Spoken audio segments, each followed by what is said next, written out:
Oh, that's what you like to hear, right, bro? Yeah, yeah. All right. Hopefully it's can. Oh wait, you can't really do that. Well, hopefully it'll be better than last time. Last time I had to edit a lot more.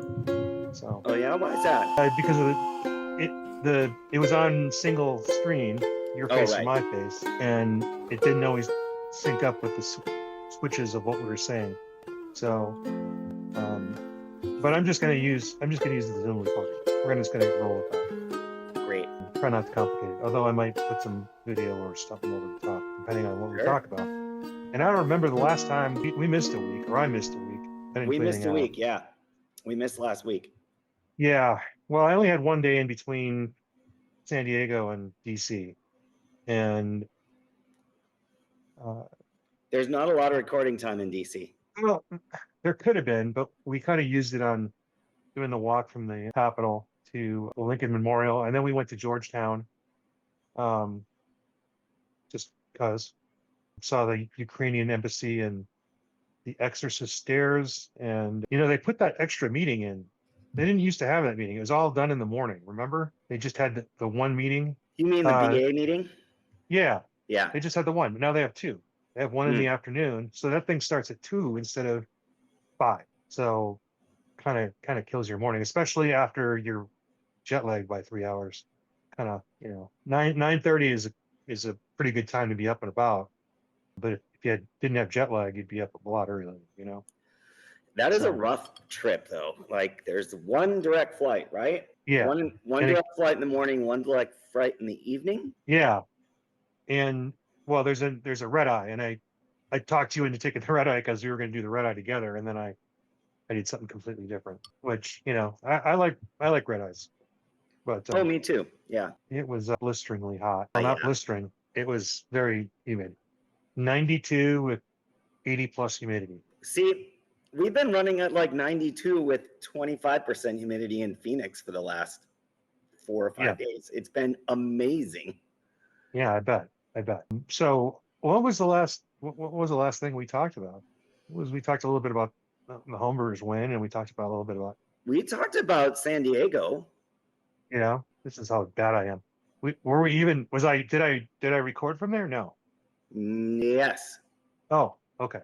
Okay, so that was like really early in the week. Okay, I I went out last think night. I think we recorded on Thursday last time. Okay, all right. That I went out last night, so I'm having some water. Oh, good. I went out yesterday during the day. I had a very full weekend. Yeah, Very full, very full of beer. you had a full week too. I did. Man, Tuesday, I went to the Ash party where Tyler got up and talked about his strategy for entering 25 beers. So it was unlimited entries for the homebrew comp this year. Is it like a And flat rate? no, he spent a lot of money on entries. But his goal was to win Ninkasi. And he just said, I don't care. I'm gonna do all the things and make it work. So he entered like 25 beers, but he had a strategy for sure in doing batches and splitting pre-fermentation, splitting treatment after fermentation, doing the same thing with different yeasts. But yeah, it was very enlightening. And I think just having a strategy for entering is a great thing. And I was at OSO Tuesday, and they were specifically brewing beers for GABF last week. Yes. Yeah. Oh, so we Yeah. should let everyone know we are recording this on Monday, likely our earliest recording for a Thursday release ever. Yeah. Yeah. Well, I'm coming back from Flag tonight. I didn't know what I had. I've got some personal stuff on Tuesday, and I didn't know when I was going to get back to it. And yeah, I find this has been having that week off. Really, I'm out of the groove, man. Like I said, I don't remember, what we talked about and when. Having So the week off and then going out of town to DC for the following week, like that is a yeah, little bit of a disconnect from the thing. So yeah, I get it. yeah. I've been in the mountains, I've been in the desert, and I've been in both oceans, more or less. It's a big 2 weeks. Nice job. Yeah. So, all right. So I went to a couple breweries in San Diego towards the end of the week. I went to um, the Lost Abbey downtown San Diego with my dog, Cool. and I happened to run into Tommy Arthur in DC, and he was like, "Hey, thanks for stopping by." Like it's kind of weird because I didn't really think he followed any social media, let alone mine. He was there, and Mitch Steele, so it's like just connecting with people in two different places is kind of weird. But I also went to your brewery, Yeah. and I think I talked about that. We did talk about that. We talked about the Korean style lager, but I intended to go back to get you some beer, and I didn't have a chance. It's okay. So I got you some. I got you a 4-pack of Lost Abbey Farmhouse style ale. Oh my gosh, that's so nice of you. Yeah, yeah. I figured that would be a good acceptable, substitute. And I We'll did make it work. go. Yeah. I did go to um, Pizza Port in Ocean Beach for a collaboration with brewer from Corbett and the brewer from Pizza Port OB, and just hung out, and beers were flowing and pizza was made. And I was going to record something, but they had a social media guy, and he promised me he was going to send me some stuff. I do have a lot of photos, but I didn't record anything other than some B-roll, which I'll probably throw up, in the edit right here. But like there's a shot of them graining out, and let's see, how can I share this? Well, It'd be cool if you could share the screen now so you don't have to edit later. Oh boy. I still got to edit. Where is that? Under more. Share. There we go. Share screen. Share. I'm probably going to have to say yes at some point, right? Probably. Oh, you got it. All right. Oh, that looks really chaotic on my screen. Anyway, but yeah, it's graded out. You got a pizza, you got beer, you got brewing equipment. Pretty cool. That is famously the brewery that we pulled up to as we were leaving town from San Diego on a Sunday. And we pulled into Pizza Port, which just says Pizza Port. And my daughter said, "Another brewery? Oh my gosh." I said, "It's a pizza place." And she said, "There's a silo, Dad. I know what a brewery looks like." So that's what 12-year-olds will do to you. Yeah, I think I had about 20% of my calories for the whole week at Pizza Port because I did eat a lot of pizza there. Awesome. It's good pizza. Yeah. And they have 30 beers or something like that, and some guest beers. So cool place to hang out. Yeah.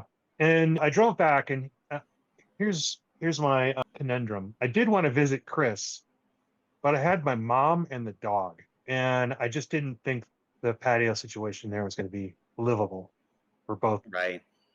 And I don't know how you do a lot more of these trips with the family, and you're talking about Chris McElhenney at Alpine Brewing, or is that what at McElhenney's Brewing? No, I'm talking about Chris Wheeler at okay. Prison Hill. No, I mean once you only go to McElhenney on the way in, you don't go on the way out. You because it's too close. You're just like, right. I'm out of here. Yeah. No, I wanted to go see Chris at Prison Hill, and I thought about calling him, but I didn't want him to go out of his way, and I didn't want to. I don't know, like I didn't know what to expect. It's been a while since I've been there, and I haven't been there with a dog. But you drive a lot with the family, and I'm sure you had kids of various ages, and I don't know if you ever brought a dog, but did you ever bring a dog to San Diego? I'm going to say we brought a dog once. No, probably not. Because we just spent too much time at the beach and going to Legoland and stuff like that. So, I don't think we ever brought the dogs. I will say that the Ocean Beach Dog Beach is not your ideal beach, but the Coronado Dog Beach, that's pretty good. But cool. It's right against and it's pretty far away from the Del Cor, like 2 miles probably. But you can walk it if you wanted to, but you can't walk with dog that direction. So you're stuck next to the Air Force Base. But yeah, it's just a difficult, to break up a 6-hour roughly drive. So we stopped at Mr. G's. They have their world famous bean and cheese burritos. Get written up a lot. They do have a little patio area, but I didn't have time to bring the dog in. So I tried to pre-order in the car, and it didn't work out. And so I went in there and just grabbed a bunch of stuff, and we ate in the car and let the dog run around at the library because it's grass and it's got trees. I just wonder what people's strategy is for that. Road trips in the heat. Every other summer vacation I think you can manage, but particular to where we live in the Southwest, it's difficult. It So is. It's pretty hot. yeah, and it was nice that they have a little. It's kind of like a breezeway. It's indoors at Mr. G's. Had I known how nice it was, I would have probably spent time, but I already committed to just grabbing and going. Are you planning on making that trip again? You know, it would if my mom is up for it. I think it would be a good reunion, rendezvous, annual thing. But maybe not in OB. We might go to Coronado Island or some other beach. Oceanside's awesome. We stayed in Oceanside a few times. Yeah, Oceanside, Carlsbad, excuse me. And like I said, the last time I was there was in Cetus. I don't need a sandy beach, but you know, my brother's kids enjoyed it, so Yeah. But we'll see. It's just that we had to be somewhat close because of the dog and Brenda being able to go back and forth to work and stuff. So we'll see. I know I had extra room. If I would have given you a heads up, we could have accommodated you. Would have been fun. It's very kind of you. Thanks. Yeah, my mom would have driven you guys nuts. Sure. Would have been amazing. Anyway, I had a day to do absolutely nothing and pack. That was Sunday, right? Yeah, and then DC. Headed out to DC on Monday. Yeah, when did your conference start? You did the governor's conference. Was that Tuesday through Friday or Wednesday through Friday? Okay. I thought it was going to be Tuesday through Friday. I did have to drop off beer on Monday. So I had 5 breweries that shared beer. I brought 3 cases of each beer, and I got 4 total cases back, including a half a case of a sparkling rosé from Dos Cabezas in can. Nice. So a couple 6-packs of those ended up with my beer, and I was not sad about it. Nice. Who sent beer? Huss sent Ruby Red. Greenwood sent Amera, their hazy, that's 3.2, which is nice. Nice. Oso sent a Pog Seltzer that people were crazy for. Day Drinker from Pedal House. Good. And Prickly Pear Wheat from Grand Canyon Brewing Company, because it is the favorite for that organization. Like, people love that beer at the conferences. They're generally not like beer people. They're more like cocktail wine people, but they're willing to jump out. And the first night's reception on Wednesday night, I would say 70% beer drinkers versus wine. Yeah. It was honestly bonkers to me. I was really happy. Why would we expect it to buck the national trends that we're seeing? Because the people in this industry, like when Bonnie was in the special events industry, many of these people are similarly in that crowd that just like a Chardonnay or a Pinot Grigio or something. I don't know. We'll keep going. Yeah. With your experience now. Sure. So Tuesday evening, I went to the event. Oh, the Swedish consulate for whatever it is. You know what I'm talking about? Like the Economic Development Council for Sweden that has an office here. Jay, He was at Lokio Brewing. So I went to that, and then I zipped over to the ASH meeting.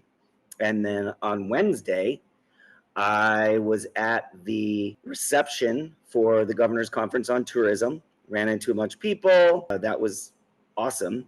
And then took off and went to Desert Monk Brewing, where they had a pop-up bookstore. Johan is doing something called the Room Bookstore, and Alyssa from Local First AZ is the proprietor of the book component.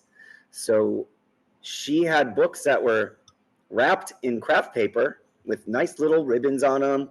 They had a little bookmark that was like a gold color paper clip in the shape of a saguaro cactus, and a pen that came with your book purchase, and you don't know what the book is. So it's got a little tag on it that says this song goes with this book. This book is in this category, like romance, sci-fi, whatever it is. And then a review from Goodreads of the book without giving away what it is. So it was very unique, super fun. It's the second time they've done it, and they're doing another one at Wren House in August, but plan on doing another one between the one I was at and the next one. You should explain to everybody who Johan is. I mean, no, he's got a very distinct name, but and what he's doing. Johan Warnholtz. He was the events manager for Phoenix Magazine. He was instrumental in getting the Arizona Craft Beer Awards kicked off with the Guild and Phoenix Magazine. and just a fan of the beer industry. He was on the Ash board of directors for a little while. Just digs everything beer and his family, and tries to really get some community interaction with breweries around the Phoenix metro area. Was it the Swiss or the Swedish? Now you got me confused. Swedish. Because when you were talking, you were kind of like imitating a buffer situation with Zoom. I just don't remember what it's the SCCA, and I can't remember what the CCA stands for. I still don't know, but yeah, it's like their economic development trade relations office. Right. They just said, we're in Sweden. What can we do that's completely the opposite? Let's have an office in Phoenix.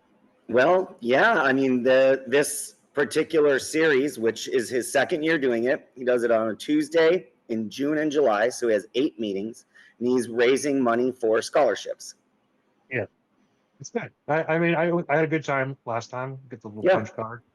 And I had a good time. I had some good beer. I met some super nice people, and yeah, it was wonderful. Yes, I remember the text you sent me. We were very impressed. Then Thursday, we had the Governor's Conference on Tourism all day, and a lot of talks about AI. More because so this conference is a lot to do with international tourism, with national tourism, the programs that the State of Arizona Office of Tourism does to promote Arizona in the travel space, which isn't necessarily directly connected to what we do, but it certainly is corollary to what we do because tourism is so important overall for the state.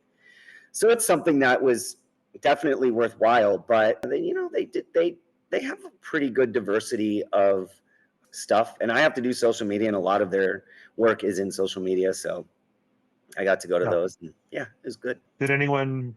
I mean, there had been discussion about the lack of international tourists vis-a-vis the official policies of the United States of America. Yes, they on Thursday, the keynote speech was from Zeke, the same gentleman who did last year's big speech. Doing the 6'6" black guy. He says, "Why should I listen to this 6'6" black guy?" That's what his thing said. Yeah. He worked for Oxford Economics. They are nonpartisan. He said, but there's no way I can't correlate what's happening in tourism to the policies of our government at this time. So without throwing shade, he correlated the downturn in tourism with our current economic policies. Did I say that right? Did I say that right? With kind of a unspoken cause, kind of like, I would say rather than speaking it, it was portrayed through memes for sure. So it's not unlike the unindicted co-conspirator. That's correct. Yes. All right. And then on Friday morning, we had a talk from another gentleman who was in tourism economics and had many other similar things to say, but broke down a bit more into the numbers. And I did record that with my Pixel Recorder app so that it creates that transcript, which is so nice. Yeah. So I'll share that with you too. Oh, that'll be excellent. That'll be excellent. So that was your week, and then let me tell you on my week. Oh, I'm not done. Talk about your weekend. Oh, you're not done. Not quite done. So Thursday there was another reception afterwards. I was there for a short time, and then I zipped over to Desert Monk for my trivia hosting. And then Friday morning was a couple more seminars. I got out of there relatively early. And then I met with Ken and with Patrick Schroeder at OSO in Arcadia. Ken Wilson, yes. And he's getting ready to go to his trip to London. So mostly that's what was going on with Ken. Oh, did you plan on meeting both of them there, or was that kind of random?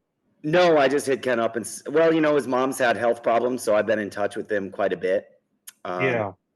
So I just let him know I was done with conference, and he said, "Oh, I'm meeting Patrick over at OSO Arcadia. Why don't you swing by?" So we did. Okay. Yeah, you just reminded me I was supposed to send him some Guinness picks, but I was, like when we get together, we usually have a Guinness at a Irish, and we haven't been able to do that for a month now. And so when I travel, if I have one, I send them a pic. So that kind of like is the surrogate for meeting together. And I had a few, as you know, our former National Government Affairs director from the Brewers Association has now moved on to Diageo, with of which Guinness is a part of. And they are on board with the agenda of the BA this trip. So she did come to some of our functions, Katie Maristic, and she did buy me a Guinness. And you know me, I drink the beers of the people I'm with, or you know what I mean. I don't always choose my. I don't always look for a favorite per se. Your drinking is not siloed into a particular bent all the time. Right, right. Yes. So and we also went to the Dubliner. That makes it, that sort of forces the issue. Appropriate. Yeah, for sure.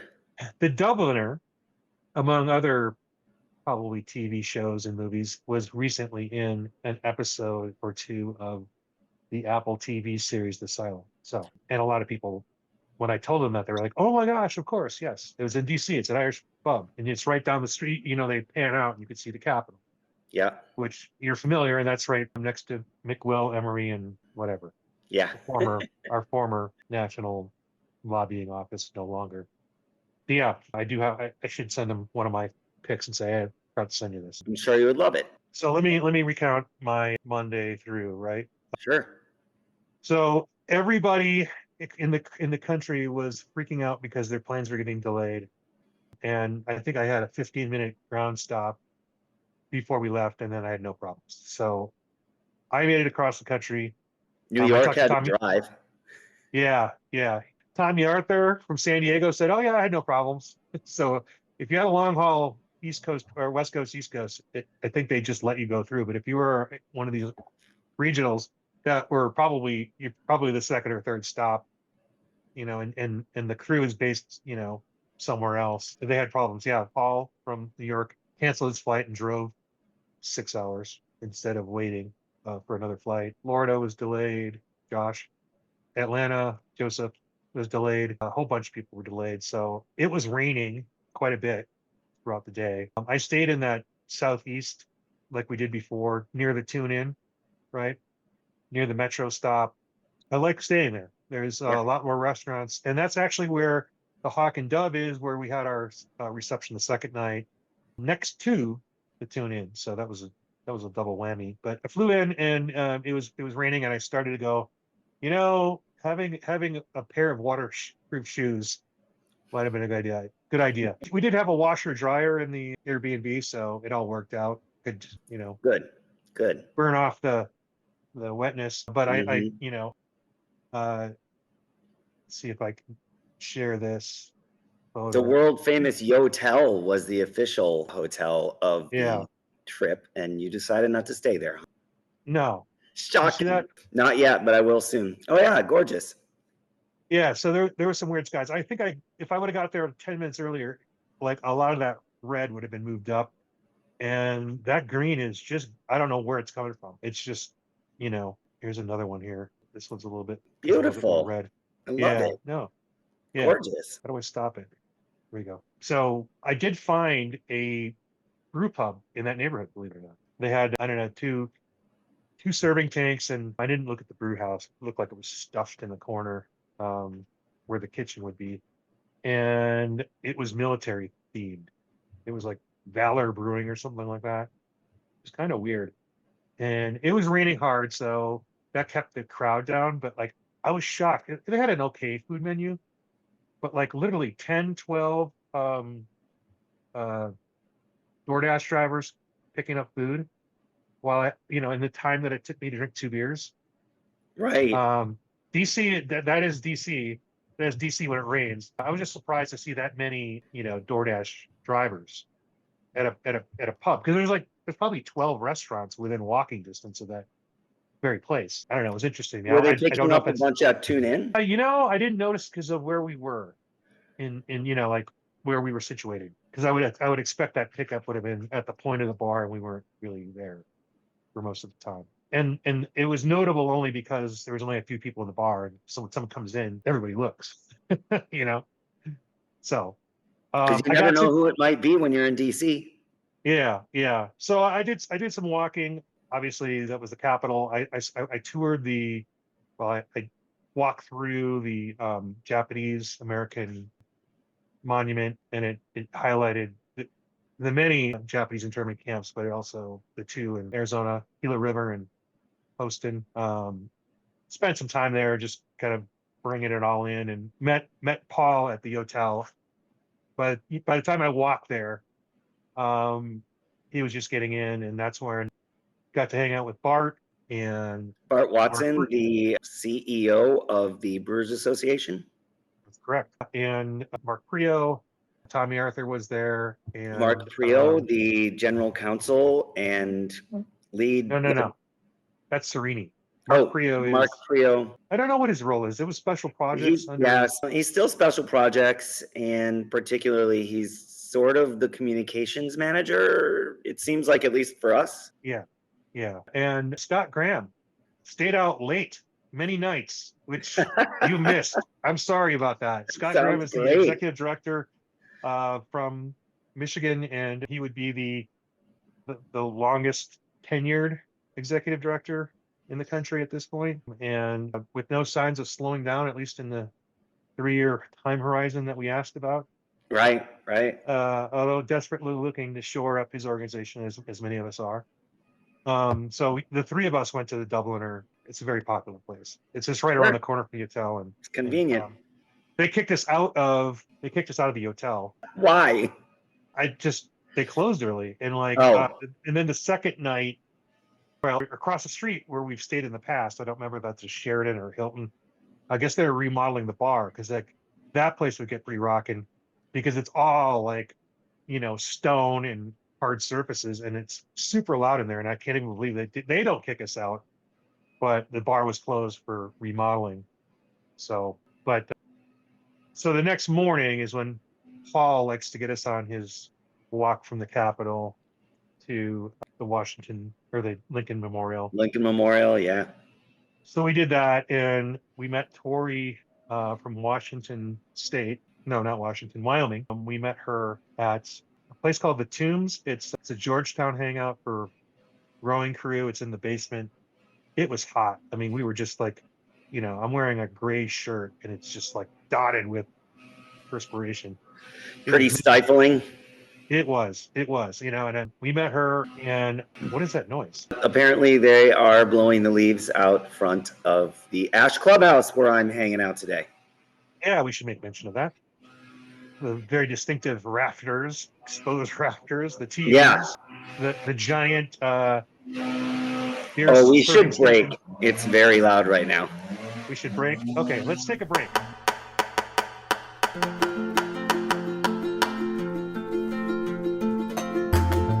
Arizona is a wildly beautiful place,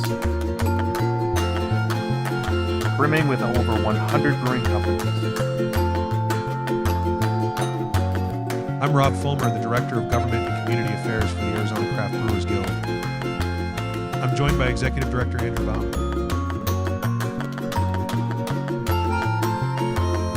Together we cover the state, bringing you the best of what's happening at our breweries and beyond. Welcome to Arizona Beer Frontier. I still have my weekend to go through. I'm only on Tuesday. I know. It's all right. It's been a while. It's a lot of content. I actually had some prepared things, and I don't know what I did with them. They were like stories I read. I think I might have sent you some links. I just send all of those things to my own email or to my own text message. And then I go, oh yeah, this and that and this and that. Yeah, they have a whole entire app called Keep. They have other apps too. Okay. Well, I do the same thing. I text archive. I know. I for a while when I was using my emails, I just kept delaying snoozing my emails, and then they would just arrive at the right time, like the day I needed them. Anyway, I have to tell you the story. Well, first of all, these are the two beers I pulled out. I've got the Rent House Pubber, which is a nice mild 3.0%, and Tom Allen, friend of the pod, who I don't know if I haven't seen. He's here. I don't know why he hasn't accidentally popped out. I told him when he went to Costco to get a Kirkland Lager because it is the 2023 World. Well, it's a World Beer Cup winner, but on the label here, it's 2023 Great American Beer Festival gold for Munich Style Helles, made by Deschutes, entered as Prinz Crispy. There's the Very nice. That is definitely a quality picture beer. of a medal. No, I know that they were passing it around at Ash a few weeks back. They were like, "Wow, have you tried this?" I'm like, "Yeah, it's pretty good." I have the Ash Pale. In a So lumberyard when I was glass. here for the meeting, all 7 beers that won medals were on draft. That's pretty unique. That's pretty cool. That is cool. That is very cool. So yesterday, I came up here to put up. We ordered some new blinds, and I was putting up blinds, and I was on the last blind, and Jill got me this beer because I asked for it. And I'm putting up the blinds, and the beer is on the windowsill. And I don't know how it got knocked over, but it got knocked over. And I saved it with my leg and trapped it against the wall, except it was at a 45-degree angle downward. And it was glugging out. And I said, I couldn't let go of this. And I was like, "Hey, someone help." And they couldn't figure out why I was yelling because they didn't see. And it was just glug, glug, glug. Yeah. So I didn't have a full one. So this will be a full one. I only had a partial because it was all over my foot, got all over the wall. It's probably one of the worst beers to get on the wall. I wouldn't want to drink it off of a wall. No. Anyway, that's the little lighthearted moment after the break. But Great. We went to the tombs. In Georgetown is the Exorcist steps. Did I take you to the Exorcist steps when we were in DC? Well, here's a photo. It is depicted in the movie The Exorcist. One of the protagonists falls to his death on the stairs. Anyway, you've seen the movie, correct? Yes. I've seen the movie. Because there is an age that many of our colleagues are, and they don't know what I'm talking about. Right. Right. Corey is of that age. Yes, that's true. So it's now like, time to get back, and because we have that orientation at 2. They used to just do a morning thing the morning, but I don't know, they decided to expand the content, and unfortunately I don't have the slides to share, but it was another dive into what's going on in the beer world. And once again, Lester Jones from the National Beer Wholesalers Association is, "Hey, I don't believe in this generational bullshit. We're all like, there's not much difference other than the amount of money you currently make. That's really all it is." He's like, they don't drink differently. He's not buying it. He's showing the numbers, and that got some people upset because they believe in their heart of hearts that there is a difference, and that they need to somehow change course. And I get that. There are a lot more business owners, but I was open to the idea that maybe he's correct in some level, and maybe they're also correct on another level. It certainly doesn't hurt to address the needs of a different type of customer, as long as it doesn't come at the expense of your other customers. And I don't think that's what's happening when they talk about adding things that might interest younger people or different populations. But that was the long and short of it. He maintains that, more or less within statistical variations, we drink about the same amount of alcohol. Now, we are drinking them differently. We are drinking more spirits. And there was a graph that Bart put up that showed that of all of the, if you could classify yourself as a craft beer drinker, a wine drinker, an RTD drinker, a spirits drinker, guess who is the most promiscuous of all? Oh, I bet I know. It's the craft beer drinkers, right? Right. So this is when you put up. They like flavors. They just want flavors. Give me it wherever I can get it. Right. They also are used to spending a lot more money for no good reason. Like I want a beer, but I'm going to order 2 because I want to try both. How many times does that ever happen? All the time. Yes. So, that's when we put up the Taylor Swift, "It's Me, I'm the Problem," or whatever what is that? That's right. Thing? Okay. I'm sorry. I'm trying to appeal to a different. You're doing good. You're doing good. So I wore the tariffs shirt, and for the life of me, I don't think I have a picture of myself in it, but I'll try to find one. a lot of people took a picture because Bart literally called it out. Says, "Hey, when we're done with this, everyone take a look at Rob's shirt. It's like a band shirt, and it is totally the Primus geek cred shirt." And I explained it's got what's to come from the Cato Institute, which is a libertarian think tank, which is not necessarily a group that I endorse on the whole, but I do remember in my poli-sci days in college, and they were a frequent source, material for different things. And I think a lot of people characterize themselves as libertarian, but if they are okay with these tariffs, then I think you're at odds with fundamentally what libertarianism is when it comes to economic issues. So the whole purpose of that shirt, by the way, because at speeches people would wear "I love tariffs" shirts, and he's like, I can't understand why you would have that said to me. So he explained exactly what tariffs are and what they're not, and it's essentially not only do they not work, they also don't accomplish the policy aims that they intend, and they're exceedingly disruptive and harsh. I don't have Yes, I've heard that it's a at mouthful. the Governor's Conference on Tourism as well. Yeah. So they did the presentations. Everybody, it's one of those presentations where like, yeah, we're gonna go long.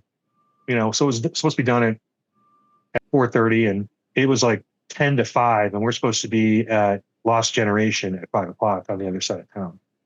Nobody cared. So what's on our agenda this time around? I think I sent you the text. The Cheers Act is off the table for now. It almost was placed into a moving bill, and it was placed in a moving bill, and the Senate took it out because they didn't want any extra baggage. It's the Genius Act, and it has to do with tangentially crypto. Yeah. And so our issues are the USPS Equity Act, allowing United States Postal Service to ship beer where it is legal in the state.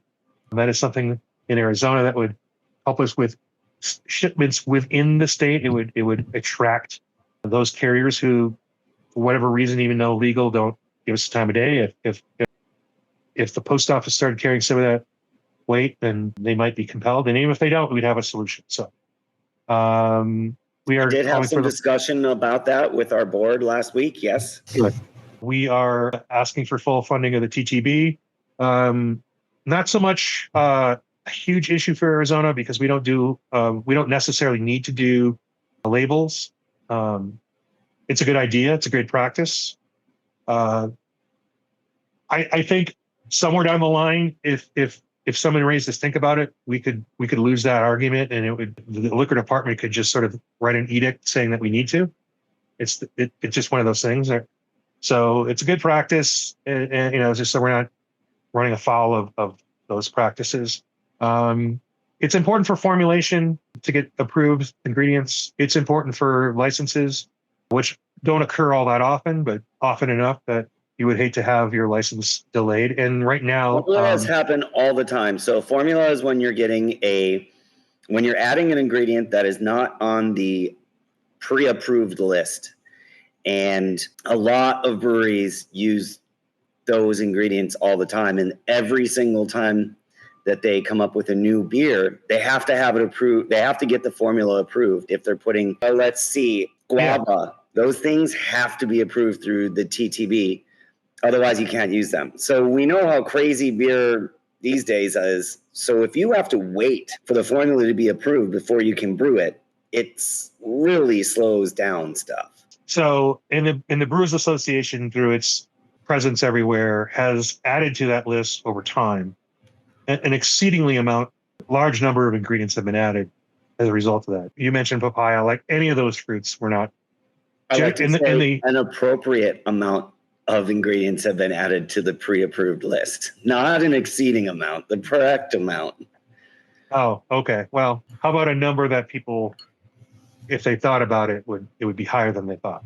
They would be surprised. It's a few hundred. Yeah. Yeah. And it doesn't matter that you can buy it in a grocery store or whatever. It has to go through all the hoops, right? The camera just seems to be going down. What else? We are in support of the Credit Card Competition Act, which is the required addition of a third party or a third credit card Processor. processor by banks. Mhm. It is anticipated that 10 to 15% savings would be seen by some of our operators, and we do a lot of card swipes. I mean, like it's rare to see cash these days, and it's happening. So that could be of some relief. We are obviously against tariffs, and as a strategy, we are not backing any legislation to change because they're not supported by the majority party, and it's kind of a non-starter. So we are using our storytelling ability to put pressure on our representatives and senators to communicate to the president that these things need to be changed as it pertains specifically to canned stock. And in general, when you put tariffs on the inputs of products, you're basically saying we're punishing the manufacturer of that good within the United States. And we're saying, go ahead, other countries, you can get this cheaper. You can kick our ass in this industry. So that would be stainless steel, copper, aluminum, those kinds of metals. Oh, wait, Rob, I thought it was to encourage more manufacturing in the United States. Well, as an example for aluminum, they have the ability, and they have plants that they have closed because the energy costs, if you're going to spend money on energy, burning bauxite, which is basically melting dirt, is not a very good use of all that energy in the United States. It's better to have some of that offloaded outside the country. Now, there are larger breweries, and this is where Diageo comes in and some of our NBWA friends and larger breweries who are committed to buying exclusively American canned stock for cans, with the proviso that there might be some carve out. And that's what the focus of this is. So a couple of things. One is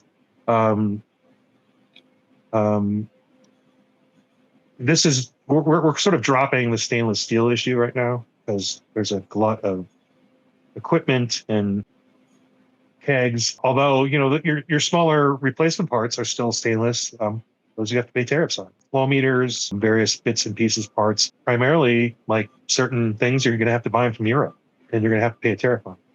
It's just one of those things that we're going to have to absorb. So I think there's that. And the second thing is, this is why it's important to go, even though we don't expect to change the law, but we might influence the policy. And my understanding is we might be back in D.C. in February. So that's an optimistic look on maybe some progress will be made in these arguments. Okay. So, yeah, I mean, that's some inside dirt right there. What else? I think those are the chief components of what we're supposed to talk about. So if I could characterize one more thing, are the beer industry headwinds, are they, instead of saying it's generational and it's behavior, the economist from the Beer Institute, Andrew, I don't remember his last name, not you, Andrew, but different Andrew. He was there last year. He kind of characterized whether we thought they were structural or cyclical. Structural would be a particular quality of demographics, competition from things like your phone, the introduction of Ozempic type drugs, anti-alcohol sentiments, the influence of cannabis and other alternatives to some of these other types of beverages. Those are structural. And each of the economists, Brewers Association, NBWA, and the Beer Institute sort of have been throwing all kinds of statistical techniques to see if any of those really are causing a positive or negative effect. And they're like, it's not there. Or if it's there, it's a 3 or 4 factor thing, and it's completely not possible to tease out at this point without enough data. So they're leaning towards cyclical, and that's for consumer sentiment. So, we can talk about the stock market doing well, but I think people are still expecting it to not do well. There's what's happening in the market and what people's perception. There's inflation, which, those are the things that, that caused our inputs to go from 11% up from 11% to 65% over 5 years, the cost of our goods production. And, I'll say it, global warming, weather events. I mean, I think, when you have an entire swath of the country taken out by some natural disaster, that does influence people's behavior. It affects the way that people consume. Yeah, for sure. As an example, we lost the north rim of the Grand Canyon, with which there were 450,000 annual visitors. We had a huge presence of Arizona beer there in that lodge, in those grocery stores. Is it going to put anyone out of business? No, not directly, but it is a huge hit. Like, that is not replaceable. It won't be replaceable for perhaps a decade. So those kinds of things. So they're leaning towards cyclical. Does that answer? Is that better? Is that worse? Yeah. So, and that's where, Lester was like, we should stop fixating on this generation. It's not really constructive. So, and then we went out. We went out to the lost generation, had some beers. They were good beers, and they had some food, and kind of just hung out and did our thing. And then we went to a dive bar. We went to the Pugilist, the pub. No air conditioning, but we stuck it up. We stuck it out for like 2 hours. I mean, good company can make up for lack of air conditioning. That's true. Yeah. So our meetings went generally well. All of the items we talked about were pretty well received. We went with Big's office. That was added. Ciscomani's office. Andy Biggs from the Chandler Gilbert area. Juan Ciscomani from Tucson. Yeah. Representative Ansari, which was downtown Phoenix, which was Ruben Gallego's old district. That's a Democratic one. We met with, I met with Stanton.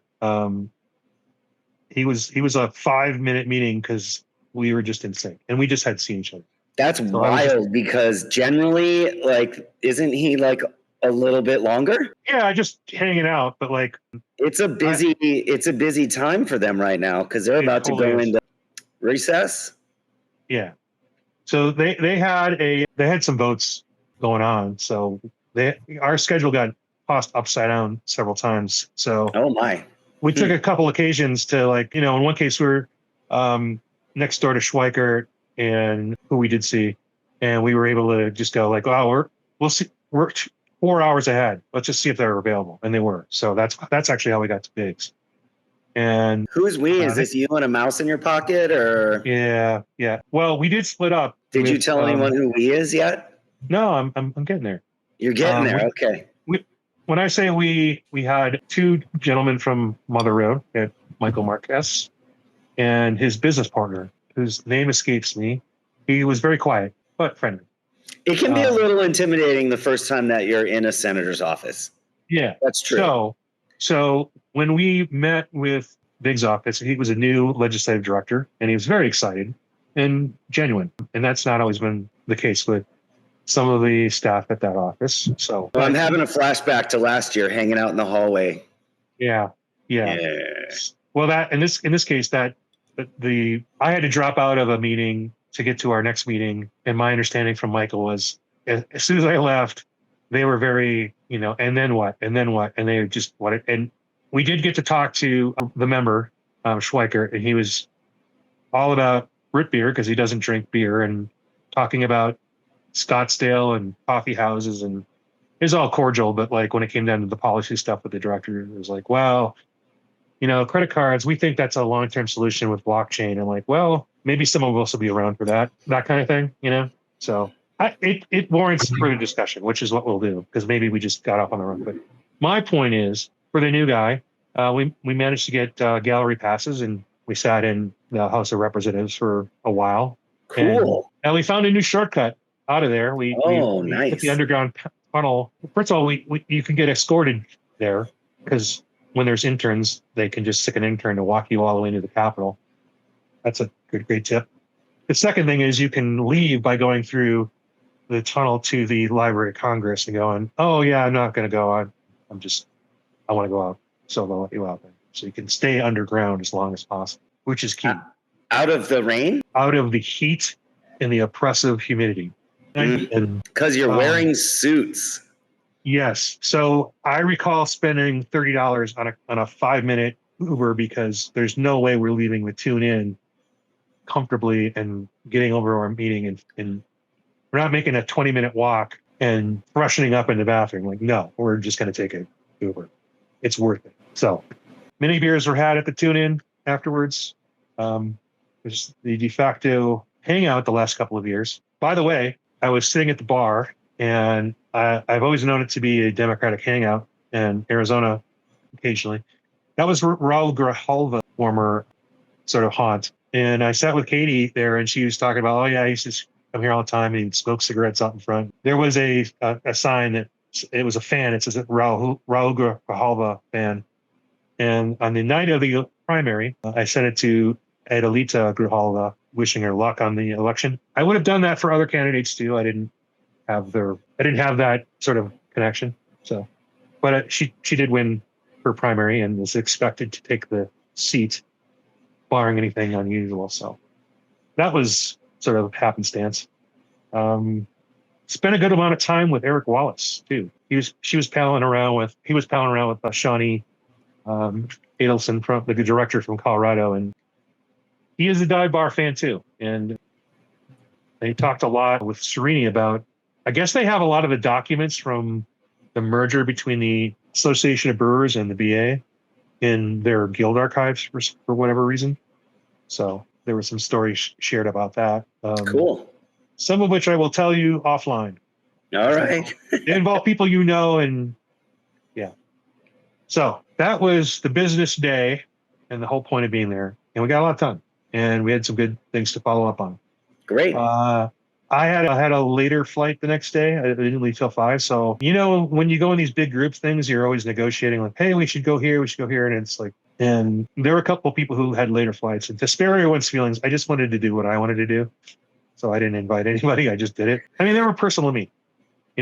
Katie Marisic told me about this restaurant literally around the corner from where I was staying that I would have missed. I walked by it 4 or 5 times. It's called I Egg You. And they have some sort of Korean cuisine mashup with breakfast. And I had this wonderful bulgogi and scrambled eggs with milk bread sandwich. It was amazing. So it's those little things that I like to sort of, I checked my bag in at a liquor store. I used the Bounce app. I saw that picture. That was awesome. Seems like there's no problem. I got on the bike and I went to one of the things I wanted to go to the Korean legation, which was sort of an embassy from the time there was a dynasty in Korea and all the way through the war and how they got the building back. And it's to celebrate the relationship between the United States and Korea. I didn't get to do a tour, but I took pictures of the outside of the building. Nobody would have really been interested in that except for me.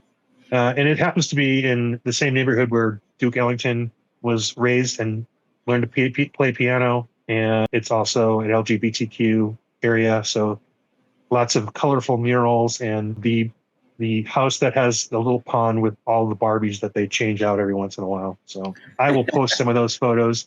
There's a watermelon house. There's a little gay pub. Yeah. So that was my final day. And a couple of people remarked like, yeah, I'm going to have to do that, build a day in and just do stuff like that, which, I do the map and, no one really had the time to take advantage of all those things like I did. So I did it. Thank you, because I will be back and I will use that map. Yeah. Yeah. So your weekend, sir. All right. I did nothing. Got on I did the nothing this airplane. weekend except What day I did was nothing. this that you got on the airplane? On the way back? Yeah. This would have been Friday morning. Friday. And then Friday evening I got in. Saturday morning I left for Flagstaff. And I really didn't I did go to a social with the Mountaintop Mashers. I went with them and I went to a few bars on my own on the bike. That's about it. That's not really. yeah, and then you there's had some house maintenance to do. I get it. Yeah, you had lines to put up. We had to replace a fuse about that big Oh yeah. in the back of our oven because it's a safety fuse that apparently if you use the self clean and it gets too hot, it'll just circuit break. That was like 2 hours for a $7 part because you have to remove the entire oven. So. And it is not a stove oven built-in concept where you can just roll it straight out. No, it's mounted to a cabinet and yeah. So my Saturday. Yeah. Yes, I will turn it over to you. So I am focusing on the promotion part of Promote and Protect Arizona Craft Beer. And with that in mind, I have been going on to Facebook and Instagram and searching for community events that our breweries are doing. So it's one of the favorite things for me about the industry is that we are so involved with the community that we're always supporting people and organizations in need. So I want to highlight that when our members go out of their way to help with things, which is constantly. Now, the only way to know about them is to go on social media and find out. Each individual brewery. Yes. And so you're trying to make that easier for everyone else by just going to us to get that clearinghouse of information. Yeah, it's always been a goal. Always been a goal. Hard to do. I have gotten through Harbottle alphabetically as all of the social media accounts that I'm positive the guild subscribes to, because breweries come, breweries go. They lose their credentials and they start a new account. Yes, that happens. So you have to go through and update those things and then also note them like, okay, I got on both, or they only have a Facebook or they only have an Instagram. So then you have to go to both things and people don't tag us in them. So like we go and I have to look and just scroll through, and then I just can only get what the algorithm is going to give me.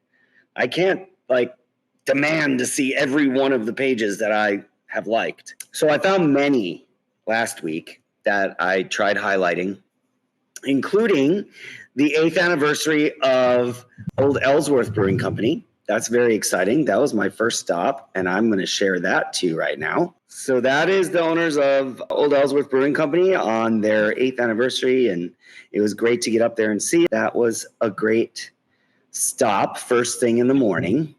I did see that on social media. I tried posting on social media. This is not easy for me. It's not part of my normal routine, but we're getting there. You know what I mean? That was cool. Then on the way to, I decided that we would stop and visit breweries in the north central part of Phoenix. So Front Porch, Lake Pleasant, and Simple Machine. So we did that. But on the way, we had to make a stop to the restroom, which we went here. And I have to share this now, right? Oh, yeah. Okay. All right, here we go. Sharing. Ready to share. Chrome tab, photo, Google Photos, and share. So that will be popping up momentarily as it water brewing across the entire internet. Yes. The tap room, the Mesa tap room. Longbow tap room. Yes. Those are kind of on the opposite sides of the valley. Oh, Nate was there. Nice. I haven't seen him in a long time. I know. So that was great. Oh, stop share. Okay. And then we got all the way up to Front Porch, which if you haven't been there, it's a super cool brewery. Yeah. Looks like an old town. Yeah. And we're going to share this. I like how this is the internet and this should be instantaneous, and yet it's not. There we go. It's very pixelated still. I don't know why. Yeah, it's coming. It's pixels not really being loading. added. It's fine. Yeah. They have a mug club, but they have this cool looking bar. And they have a beer called Alt Iran. I see. Yeah. It's an alt, but it's Star Wars themed. I know how we love that. And I just want to point, you don't have to go back, but next to that was Nelson, their gold winning beer of the Arizona Craft Beer Awards of a few years ago. So yeah, it was super great. And it was delicious. Then we went to Lake Pleasant Brewing Company. Yeah. Because you're in the neighborhood, and had a great time there. Look at how much merch they have. That is a lot of merch. Oh, wait, there's more. Very well. This is the 4th of July merch. I saw that Lake Pleasant has some sort of slide, the actual lake, some multi-story. Oh, yeah, like an attraction kind of thing. Yeah. Right. It's like $30. I didn't understand if it was $30 for one time or several times. Slides. Yeah, I don't know. Yeah. America, USA IPA. There's beer. Yeah. We've got our German styles. They do have a lot of those. Got a Maybach, a Dortmund, Varian Pilsner, I assume. And then we went to Simple Machine Brewing Company. Coley was there. Nicole, yeah. She was super busy. She literally was coming out just to set down someone's drink, and I was like, quick, take a picture. So there you go. There was that. That was yesterday. And then we made our way over to our friends at Greenwood Brewing, which again is a pixelated picture, but let's start that. Yeah, they had an anniversary, yes. That was their 5th anniversary. Okay. This will come in better. I don't know why some of them just don't want to clean up, but okay. It's you and Megan. Right. And the Craft Brewers Guild sign, the old one, the big one. Giant. Yeah. Oh, Bonnie took pictures for us. That was nice. Oh, yeah. With a big 5 balloon thing. Yeah. Very cute. Yeah. Yeah. How is the new baby? Solid, I guess. Good. Baby's As good. evidenced by her attendance, everything is under control. That's correct. They have located the baby, and it is doing fine. It is safe. That's great. It's good enough for them to be apart, even if it was for a minute or two. Yeah. For that photo alone. I think she was there all day. Yeah. Okay. And then our good friends at Santa had some question about the Arizona Craft Beer Awards and entering and stuff. So I went over there to talk to them and get that all cleared up. And there you go. Nice. I haven't been back since the early days of their opening. I haven't been to a lot of places in Phoenix. I haven't been in Phoenix this whole month almost. So yeah, pretty much. Yeah. So we went there, and then Sunday, my sister-in-law was in town, and we went to Pedal House to meet her in Tempe. And then since it was ice cream day, we went to the ice cream place and got some ice cream. You didn't go to the best ice cream place in the country? I didn't. No, I figured it was going to be too busy. Yeah. And it's Novel on Grand Avenue. Is that correct? Right. And those little shacks, by the way, just to bring this thing full circle, those shacks are former Japanese internment camp. Really? I did not know that. 100%. Yeah. Yeah. So all those little studios and stuff, I think they were from the Gila camp. Don't quote me, but they were definitely, yeah. So they've been repurposed, and most people don't know that. And when you look at it, you're like, yeah, there's a couple of ice cream places that did well on that list. I didn't see the list, but I saw someone else say that they were on the list. Yes. I can't remember who it was. And remember when everyone thought Sweet Republic was the only ice cream game in town? So what was the one? Oh, yeah. Sweet Republic. Yeah. They're great. Yeah. I like that. And that's what happened. My weekend was full of beer value. I had some beers yesterday. I did the thing where I said goodbye to everybody. I said, I'm just going to get on the bike and just have beers at different places by myself. Great. So. Upcoming, I am working this week on the website and getting all of our allied members loaded in. So that's going to be cool. I've got a couple of phone calls with some people tomorrow. We've got a board meeting on Thursday where we will get our officers installed and our appointed members determined. Great. So I have all those. Great. And I think we have a BA call on Thursday. BA call, yep. And we've got that website thing's going to be a lot. So as soon as I get off of this, I'm going to be working on that all day today and tomorrow to make sure that we have a decent website that is not full of problems like it is right now. And I am not a web designer. I'm not a social media marketing person. I'm not a graphic designer, but I'm doing all these things. It's wonderful learning. Yeah. Yeah. But you are a time-sensitive, skilled project manager. Yes. And I would let the board know when you need some help on some of those things. Right. Not me. No. I mean, if I need your help, I'm going to let you know, dude. I know. I'll weigh in, but I'm not going to. All right. So that's what I got. Great. Well, I will be in town for a little bit, but then I'm going to Scotland. So that will have to have I'll have to have some consideration. We do need to master this on the road thing a little bit better, or I do. So I've done content on my own. I just miss the interaction, and I feel like, like even if I were to do something, I would want you to at least, ideally, you'd watch it and we talk for a minute. Do a little voiceover. I don't know. But like you the might unboxing. I'm unboxing this video. Oh my God, look at that. Yeah. Jeremy asked me to put some time aside to come down and do an interview with him. I anticipate that's going to happen next week. Yeah. I do have a trip to Salt Lake City coming up for a friend's birthday. So we already have some beer content planned for that Friday. It's a quick Friday, Saturday, Sunday, so not a ton of time, but have plans already. Excellent.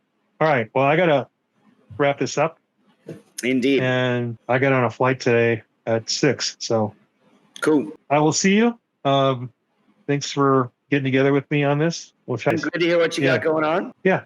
All right. Cheers. Oh, I have the lumberyard. That's funny. I'm in Phoenix and you're in Flagstaff. Yeah. You have a Phoenix brewery and I have a. Here, I'll hand it over to you.